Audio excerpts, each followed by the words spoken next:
Hello, and welcome back to another episode of the Best Damn Pod in the Land. I am your host and sports director, Brian Nelson, and with me I have... the one and only, wearing a nice Blue Jackets quarter zip today. Sorry, ducked away from the microphone for a second. Unlike this traitor over here wearing a Notre Dame jacket. Loud and proud. Notre frickin' Dame. Shout out to my mom and sister. Both either went to Notre Dame or going to Notre Dame. Look at that. Right. You know what Notre Dame and Michigan fans have in common? They both talk about how good they used to be. You're not wrong. I hear it a lot. To sum it all up, I'm the one and only, your assistant sports editor, Andy Anders. And I'm Khalid Oh, wait. No, he's not here today. He's not here. Doing great things off somewhere else. And I'm your sports editor, Griffin Strom. And Mr. Nelson, what do we have in store for our wonderful listeners and viewers today? Well, a unfortunate lack of Khalid Hashi's hot, spicy takes. But we have two men's basketball games to recap. Ohio State had a pretty good week beating Rutgers and Purdue since we've last talked to everyone here on the pod. So I think we are kind of feeling a little down on the team after that, kind of disappointing Wisconsin loss. But Ohio State tends to play pretty well at home. I think they're now, 13-2 at the shot? Better than that, I reckon. 14-2. 14-2? Okay. So, I'm not necessarily surprised to see them win against Rutgers and Purdue, or especially Purdue, but they need to win those games, especially if they want to make it to the tournament. They are ranked again. They are ranked again, yeah. They are ranked again. Welcome back. Right at the bottom there, right at the cusp of the rankings. And it's a good that they got ranked just in time to play Iowa and Maryland. That is tremendous, especially at Iowa. Yeah, that's going to be rough. Iowa City. So to start off, because Khalid was big on having me shout this out, making sure that I would in his absence, Luther Muhammad, especially against Purdue, has really come along these past couple games, and we've been critical of him on previous podcasts, in particular me and Khalid, not so much you, Brian, or Griffin. I've been critical. I think we've all been pretty critical. We've been pretty critical of his play. Yeah. I will say this, however. He stopped taking off-the-dribble mid-range jumpers, and what do you know? His offense improved. So, I said that. I think he has capabilities if he were to stop taking off-the-dribble mid-range jumpers, and he stopped doing it. But, not like he's listening to my thoughts on his play. Nor should he. However, what we saw from him on the offensive end, we always knew that he had good on-ball defense, needed to see more of that offense from him. We saw a consistent player who could knock down threes when they were open, drive to the basket and distribute a little bit, not the passer that DJ Carton was before his mental health problems or CJ Walker is, but a capable distributing guard when he drives for this team, I think. Mm-hmm. And he was working well off Kyle Young and Caleb Wesson in that game in particular against Purdue, I thought, in the flow of the offense and the rhythm, and participating in some trash talk. Yes. And also just knocking down threes. I mean, he's just been so cold all season, other than the first maybe 4 or 5 games. Since then, he's just been on a very cold streak. I think the last time he had scored 10 was against West Virginia at the end of December. And then since then, he's gone 9, 10, 11, I think, the last 3 games of scoring, and that's definitely a big uptick for him. I think he's only averaging 3 points a game. So that considered, that's a lot more production. And he's just been knocking down. He's been shooting a high percentage, too. And that 3 for 5 from downtown. I think he's been in rhythm for the first time in a while, I think. Yeah. Which is weird because he's been dealing with that shoulder that he threw out. And honestly, because his game was already looking a little shaky on the offensive end, I wasn't sure if that shoulder was going to hamper him even more. But it seems like he's fighting through that, and he's been able to knock down some shots, which is definitely what Ohio State has needed and will continue to need. Yeah, maybe the shoulder injury has forced him to change up his play to get more reliable shots. We've been seeing him drive more, and generally when Luther Muhammad drives, he tends to score. So maybe that's part of the case. Right. I will say he didn't score. All of his points came from either outside the arc or from the free throw line against Purdue, but his offense seems to flow better when he's driving and playing aggressive, rather than settling for pull-up mid-range jumpers, which, again, took none of in that game against Purdue. And I can't remember him taking any against Rutgers, though I can't confirm it through stats. Another name that's really been big lately is Kyle Young. Indeed. Career day for Mr. Young against Purdue. Yeah, and I've been high on Kyle Young for a while now. I've been saying you need to get Kyle Young the ball. You need to give him significant amounts of playing time. You need to let this man score and help out the offense. And look at what happened against Purdue. From 26 to 34 minutes, he scored 16 points, which was a team high, not a game high, because Purdue's Evan Boudreau actually scored 17 of his team's 52 points. Purdue only had 6 players score in that game. Did you know that? I mean, and one of them scored like 2 points. It was very much a struggle for Purdue. Purdue's offense just looked flat, like how Ohio State's has looked in a lot of their losses. You know what I mean? Just not being able to score. I mean, when Evan Boudreau is your leading man out there, man. Him and Jahad Proctor. It's probably a hard way to do it. 32 of 52 between 2 players. Pretty rough game from Nojal Eastern. I will say, though, Kyle Young this year, I mean, I definitely, like, of course, I appreciated his, hustle and hard work and blue-collar nature, last year and whatnot. But I feel like my opinion of him as a player is just, is just so much higher than it was before this season, because and his style of play like lends itself to the type of guy that's going to be in the program for 4 years. By the time he's a senior, he's going to be even more productive, you'd think, and just become such a fan favorite type of guy. An Aaron Kraft like player, maybe not quite to that extent, but someone like that, that all the fans really appreciate as a guy that's been in the program for his entire career, and has sacrificed a lot for the team. I didn't expect this. If you give Kyle Young 30 minutes in a game, he's going to score 8 to 10 points, I think, anytime he gets at least 30 minutes. And then he has the potential to score 15 plus, like he did against Purdue. And that was not offensive production that I expected to get from him before this season. I'd say more like 4 to 6 as the baseline, and then 10 to 12 as the ceiling is kind of what I expected in terms of his offensive production entering the year, and that expectation has been shattered. And then, we always knew he was a capable rebounder and defender. So to see that offensive element, he's actually a big factor for this team, whether he's healthy or not. Yeah. One player I want to bring up, though, is Justin Ahrens. And I'll give you a little over-under here. Do you think he should be getting over or under 20 minutes a game? I think about 20 sounds somewhat appropriate. 20 sounds appropriate, Brian? I'd say 15 and 20 minutes. 15 to 20. I honestly think this team is better with him on the floor. And I would, if I were now backseat coaching here, I would put him out there 25 minutes a game. I know he sometimes has lapses on defense, but the offense opens up a lot when he's out there. Yeah. Because he has the ability to just stand out there and snipe, I think, unlike any other player Ohio State has on this team. He's blowing everyone else's three-point shooting numbers away in percentage.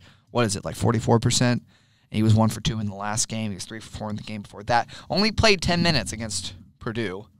Only played 14 against Rutgers. He played 12 minutes against Rutgers. 12 against Rutgers, 10 against Purdue. And against Purdue, he shot 3 for 4 from downtown in the first half. Not the game, the first half.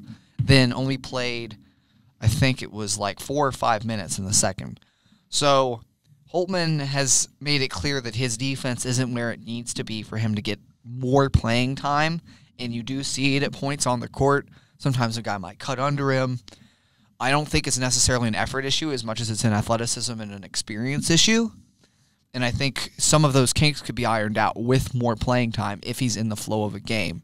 Because just playing him in spots like this, really, he could be an offensive weapon for this team. And I know that might be a little bit of a hot take, but I think this offense is better when he's on the floor. I definitely think the potential of the offense increases when Justin Ahrens is on the floor. I do think his defense is a big liability on the court too. Khalid and I were talking about it, and Khalid was at the past 2 games, and he just said he saw like firsthand how Ahrens, when he was playing, his perimeter defense especially was just not up to par from what you would want from a guy getting significant amounts of playing time. But I do think if he does get to play more, that could be ironed out. But still, I think a lot of it just comes from Aaron's style of play. He's more of a shooter than necessarily a defender in general. So yeah, Khalid does have the best view. He gets to be down on the court at games and things. The worm's eye. The worm's eye. Well, we both do. But yeah, you too. The lid's eye view. That was a good one. Lid's eye view. That lineup, though, they had, what was the 5 they had that Khalid and I were texting during the game, and he said, I really like this lineup, and I was like, yeah, and it didn't include Ahrens, I'll say. It was, I think they had, it was definitely Caleb Wesson, Kyle Young, Andre Wesson were the 3 forwards, and then they had 2 guards on the floor. I think it was Luther at the 2 and CJ at the 1. That sounds about right. That's who Khalid said was his favorite lineup, and for the way that those 5 are playing right now, I'd agree. I think those are the 5 that you start with and that you run with primarily. I just think Ahrens should be getting about 20 minutes off the bench to really add that extra space to the offense. Because when you can stretch the floor, it obviously creates opportunities for Caleb Wesson to work on the inside, for Kyle Young to grab an offensive rebound and stick it back. Mm-hmm. I do want to say we haven't brought him up yet, and the ideal lineup doesn't have him in here. But Dwayne Washington has also been someone who's been playing well the past couple games. Yeah, absolutely. And, he's someone who we've really, touted with his potential as a scorer, much like Ahrens, where he's someone we want, if he's on, to be taking a lot of shots because he has that streaky shooting that we saw in the beginning of the season where he can just go lights out. And much like the Ohio State offense in general, he's been pretty hit or miss, mostly miss, especially when you look at the end of December to now. But the past couple games, he against Purdue was 3 of 5 from the court, had 7 points in 18 minutes, and then against Rutgers in 26 minutes was 4 of 9 from the field and had 10 points. I mean, it's not necessarily lights out numbers, but it's a significant improvement from when he was shooting 2 of 8 or 1 from 9 from the court. Right, and he's started to show more of an inside game too. He had 2 drive-in finishes against Purdue, which isn't something he's shown a whole lot of in the past. A little bit, but not a whole lot of. I think he's starting to get more of his offense on the inside as he starts to find his stroke again. Trying to get some of those easier looks and opportunities to regain a confidence. Holman has said that Dwayne is one of the players that he kind of has to coach up the most and stay on, and that he knew that when he was recruiting Dwayne out of high school. And it's not a matter of thinking Dwayne doesn't have a great work ethic or isn't willing to put in, because he is. It's just that he's someone that you have to stay on and constantly be coaching and giving feedback to grow him and really kind of control the skill that he has, but also the sometimes wild nature of his basketball when he's out there jacking up contested threes sometimes, or taking a acrobatic layup that is out of the rhythm of the offense, Griffin, thoughts on Dwayne Washington? It was interesting to me how late he came into the game last game. I don't think he came in until maybe 8 minutes into the game or something like that. They waited a while. It just goes to show how many different lineups they use, and just the different ways that they've used players over the season. You know what I mean? With Dwayne Washington, you've seen him out there running some pure point at times, bringing the ball up and setting up the offense and stuff, and that's just been due to necessity because of the lack of point guard depth right now. But then we'll go another game, and he won't even come into the game for the first 8 minutes. So, and he's been a starter at times. He's been the leading scorer at times. Other times he's suspended or doesn't play all that many minutes or getting benched. So it's definitely been it's honestly just been a roller coaster season. It's a very cliche thing to say, but it's just been such an up and down season, even from player to player, from game to game, especially. Even with guys being in and out. I mean, Andre Wesson missing a couple of games, Kyle Young missing a couple of games and having to recover. The suspensions, DJ Carton. Justin Ahrens was hurt for a significant Justin Ahrens as well was limited as well. And at this point, just the very interesting thing to me is just, again, the freshman class and people entering the season. The whole thing with the hype was Caleb Wesson coming back combined with this new young freshman class, 3 top 50 guys or whatever it was, and how they were going to, take this team to the next level. And right now, like there's essentially you're getting nothing from that freshman class right now. I was about to bring up EJ. You want to take? Are you looking at the stats? I'm not. Okay. You want to take a crack at how many rebounds EJ Liddell had in this past game? I'm going to say 0 because he generally doesn't get very many rebounds. 0. You know how many minutes he played to have 0 rebounds? 15. 11. Do you know how many shots he made in 3 attempts? 0. Uh-huh. Yeah, it hasn't been. It's been a rough freshman year for EJ Liddell. He had 2 turnovers, though. That counts for something. He had 1 point. Yeah, you made a free throw. He made a free throw. And he had a steal, so there you go. He seems a little bit flimsy going up to the basket sometimes. He's really just not playing as strong as he needs to. Yeah. Me and Griffin, we sit next to, obviously we sit next to reporters at games. One of them, well, I guess I won't mention by name because I'm not sure if he wants me to bring it up or not. But one of them turned to me during the game last game and told me that EJ leads the conference in having his shot blocked, which is not surprising. It wasn't a statement of fact. It was it was kind of an ingest thing, and I was like, man, but yeah, you're not wrong. And he talked about how when he watches EJ doesn't go to the hoop strong enough. Yes. He doesn't pull out his chest and get into the body of the big people that he has to get into when he's playing the 4. He's playing the 4. He has to play physical. And he doesn't. He just goes up very soft. He had that one turnaround fadeaway that he tried to take in that pass. That's not his offense. Honestly, though, I'm not even that mad at that shot because I've seen him hit some mid-range shots over the course of this year. Mid-range is different. That's if you're open from mid-range, then fine. But he's doing a turnaround fadeaway. Yeah. Off of a body. When he could have driven to the lane just as easy and had the shot much closer if he plays physical.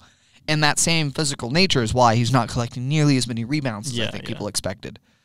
I think a part of that, too, is that Caleb Wesson has really made it his purpose to improve his rebounding this year, which has certainly been true. Only had 7 in this past one. Right, but yeah, 8. EJ Liddell. I mean, my perception of him coming in was that he was kind of like a bully around the rim, because he has that build. He's got he's stocky, strong. He's just not tall.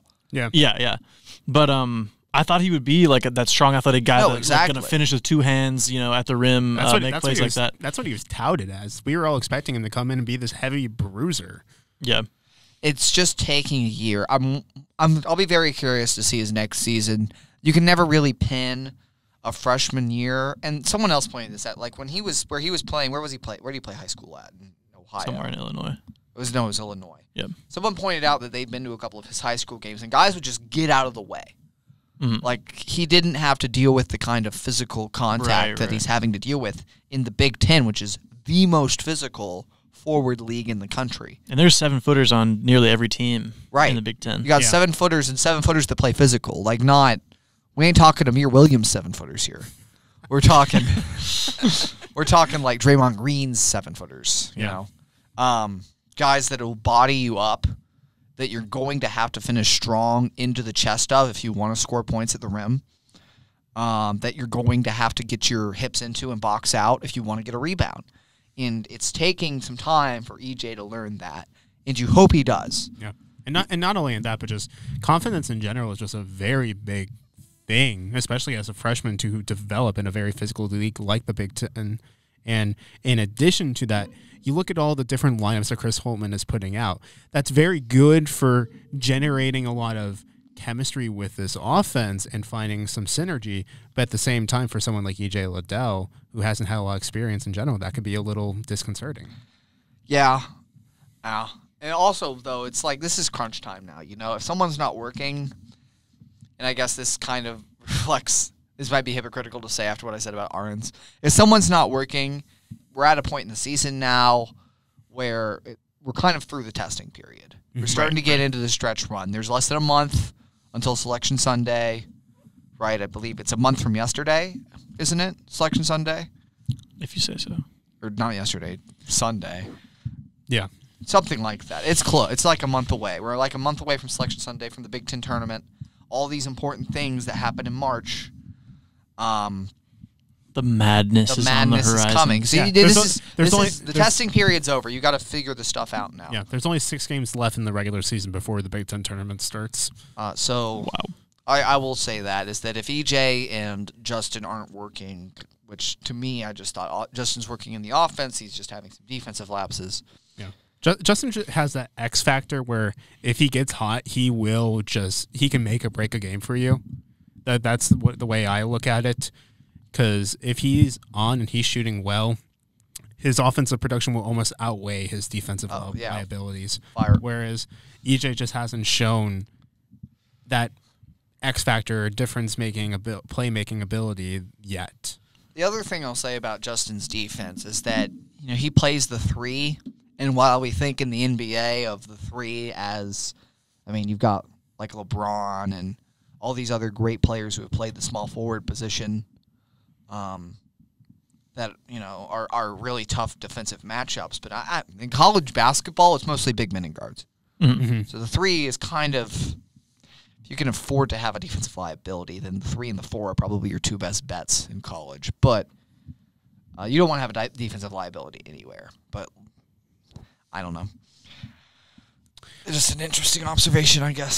So what you're saying in all of this is that you don't think that Alonzo Gaffney should suddenly start seeing a sharp uptick in minutes? No. Maybe not Alonzo Gaffney, but Danny Hummer. Get ready. Daniel. Danny. Well, it looks like Daniel. We might just see some Daniel, Now honestly. we're going to get copyright claims. He recorded a trillion against Purdue. And against Wisconsin. Daniel. Hey, I pointed this out in my side article. Not too often you see a walk-on as a show of dominance in a game that you won and only scored 68 points. I liked that. Yep, you'll love to see it. You'll love to see it. I did enjoy that. Just big basketball. Big basketball. Here's a question for you two. We've gone over most of the offense and most of the players that have seen significant amounts of playing time. But what have you been thinking about the way C.J. Walker's been playing, especially when you factor in how the offense in general has been improving over the past week or two? Honestly, I think one thing he has seemed to certainly cut down on, which I think both Holtman and us were discussing early in the season, was he was forcing a lot of stuff driving to the basket. And doesn't it seem like he's not been doing that? I can't recall an instance in recent games where he's just been taking the ball to the hoop with reckless abandon in times where there was nothing open. You know what I mean? He had that one where he got to the hoop lightning quick against Purdue, and but there was no one there. It was open. An open layup. He was forcing a lot, I think, to the hoop and getting a shot blocked and just taking contested shots and not looking for the open man early in the season.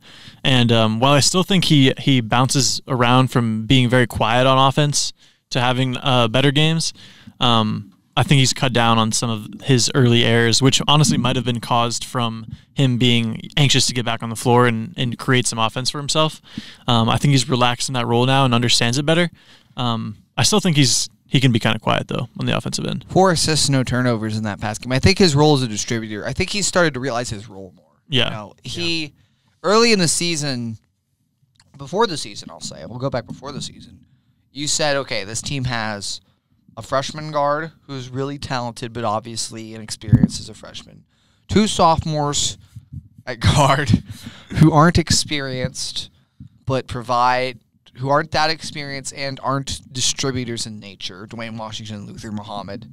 So you kind of expected C.J. Walker to be the floor general and to be the experienced facilitator of the offense. Yeah, we've been mentioning that time after time ever since we started talking about the men's basketball team. We needed C.J. Walker to step up and be the leader of this offense. We needed him to be the one distributing assists to Caleb Weston and Andre Weston, feeding them so that the offense had consistent production. Right, and that's the past couple of games. It started to show a little bit. He had 4 assists and no turnovers against Purdue. Looking here against Rutgers, what did he do? He didn't play that great against Rutgers shooting-wise, but he still 5 assists and 1 turnover. Yeah, 5 assists and 1 turnover. Shot 1 from 9 from the field, though. Right. That part of it isn't exactly leadership quality, Oh, but the 5 assists, 1 turnover. His role as a facilitator is my point here. Yeah. Has started to grow. He started to make smarter decisions with the basketball. I think that's the overall culmination of why he's kind of looked better as of late. He's starting to make smarter choices with the ball and realize his role on this team needs to be a leader, especially in the absence of DJ Carton, because now he's the only true point guard. Yeah. Other than Danny Hummer. And I don't think Danny Hummer is going to be the one stepping up. No, I don't think. Holtman The did say hummingbird, that as he's known on the team. the hummingbird. That Holtman is- did say that one time that he might have to. Right. hasn't had to yet. Hasn't We'll- had to yet. we'll Something see. happens to CJ or another guard, maybe, because then Yeah. they're only going to have 2. I don't know what they would do at that point. Have Andre run the point, maybe. Honestly. I mean, what could go Or wrong? We could finally see Caleb Wesson possibly living out his dream and running the point. I mean, he's trying to develop that outside shot. Why not develop the ball handler role, too? Yeah. Yeah. I think the way Walker's been playing too also has been contributing to the way like people like Luther Muhammad and Dwayne Washington Jr. have been improving with just like the shots they've been taking too.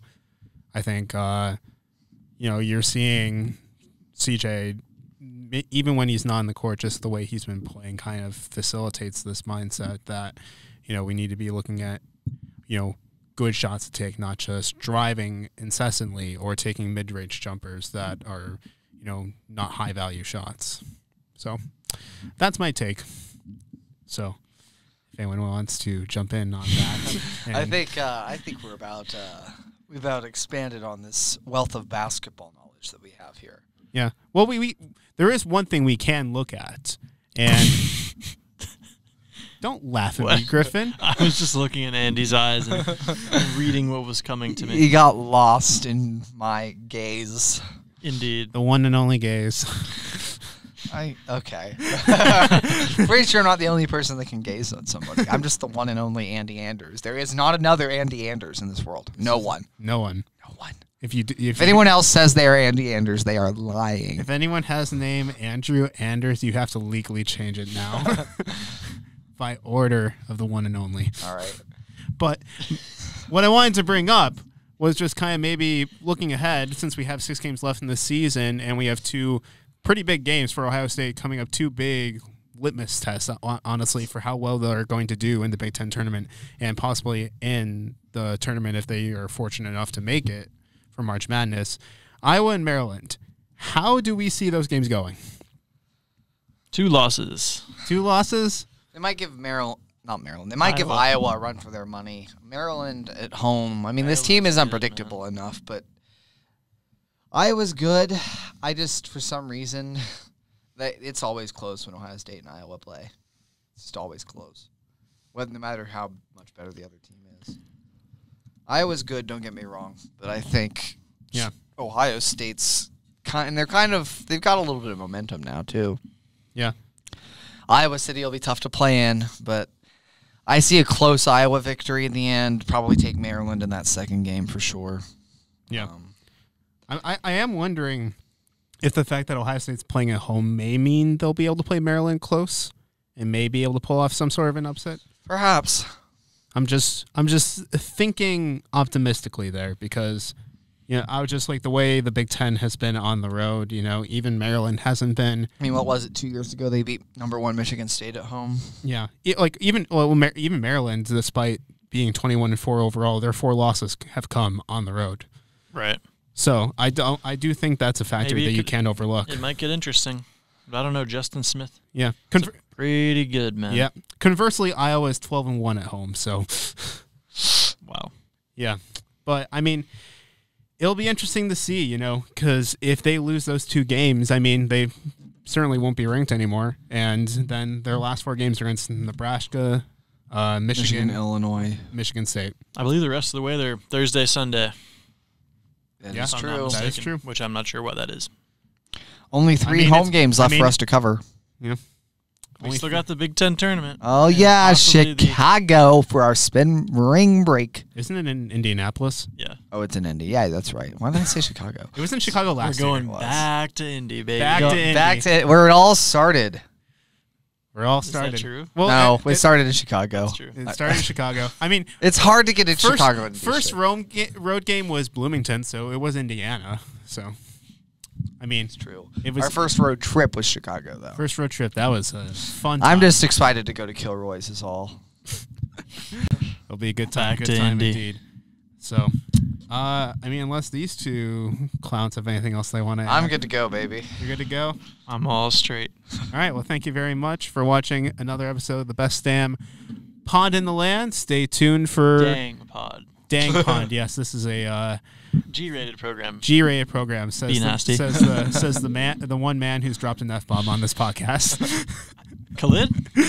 No, just you. I don't see him. I don't know. Yeah. I don't know. But anyway, thank you very much for watching. Stay tuned for coverage of the Iowa and Maryland games, and we'll be back next week to talk more men's basketball. So thank you very much for watching, and have a great day. Peace. You stay classy, Columbus. Stay classy indeed.